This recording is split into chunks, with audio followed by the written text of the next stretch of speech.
I've got a lot to talk about.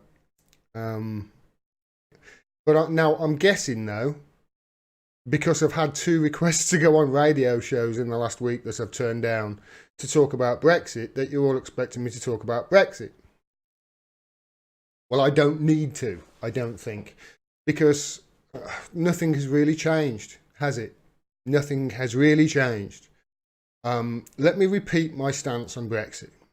I am, so far as I can tell, the only person in the whole of the media who has got Brexit right. In that my stance on Brexit the day before the referendum in 2016 was you cannot have an in-out referendum without first defining what out is. The reason being, if you don't define what out is, then you leave the door ajar for a lot of bureaucratic red tape to go on down the line, and the powers that be that don't obviously want Brexit, remember they linked arm in arm and said don't vote it. It leaves the door ajar for them to wrap it up in bureaucratic red tape. Has anything happened in the last 3.5 years that anybody can say, yeah, you were wrong there, Gordon? Now, I voted Remain, remember, in that Brexit referendum because of that. For that reason. I remember explaining my reasoning to my mother before the vote came in, because my mother and my next door neighbour went down, and then both of them called me Judas for eventually voting for Remain, because for the 6 weeks previously I was basically convincing them on why we should leave. Anyway, that's my stance on it.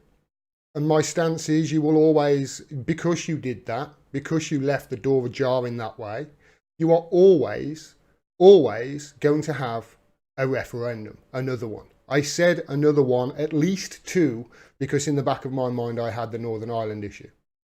And obviously Scotland would want another referendum as a result. And I've said for the last 18 months that Brexit, they don't want to give it you. They don't want to give you Brexit. And the primary reason for that is because a Brexit, most people would say, would lead to the breakup of the United Kingdom. Almost certainly. Scotland, remember, wants to stop in the European Union. Why? I don't know. Maybe they want us to get our nukes out of their backyard. I don't know. That's up to the Scottish.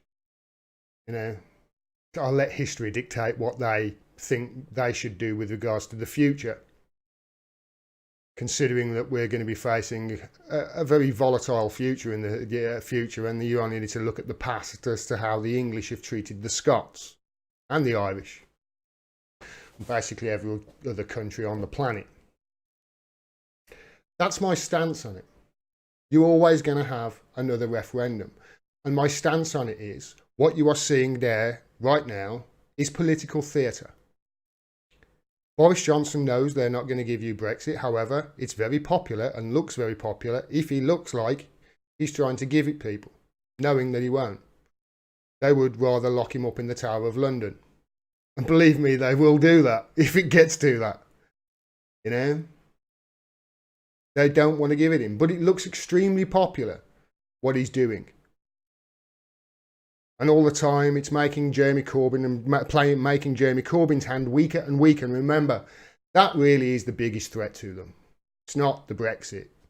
It's not the breakup of the United Kingdom. It's the Jeremy Corbyn Prime Ministership. Because the Jeremy Corbyn-led government might actually give you those things. I don't think you're going to get them with anybody else, to be quite honest. That's my assessment of it.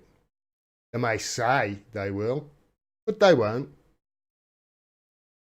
Boris Johnson has already started making empty promises in his campaign pledges. So what's going on down there is political theatre until eventually they have their second referendum. Eventually they'll have it. That's my stance on it. Now, if I end up being wrong about this, I'll end up being wrong. But up until this point, I've been right. 100%. So I don't need to talk about it. I don't need to talk about the theatre that's going on down there. But what I will say is this. Remember, Boris Johnson tried to prorogue Parliament for those extra X amount of days. Those extra 7 days which he bookended a party conference, the breakup for the party conferences. And I said that wasn't a coup, even though people said it was. It is a coup, just that wasn't it. That was him doing political theatre. The coup is you don't have a democracy. That's the coup. The coup is the national security state have taken over the country. That's the coup, not Boris Johnson.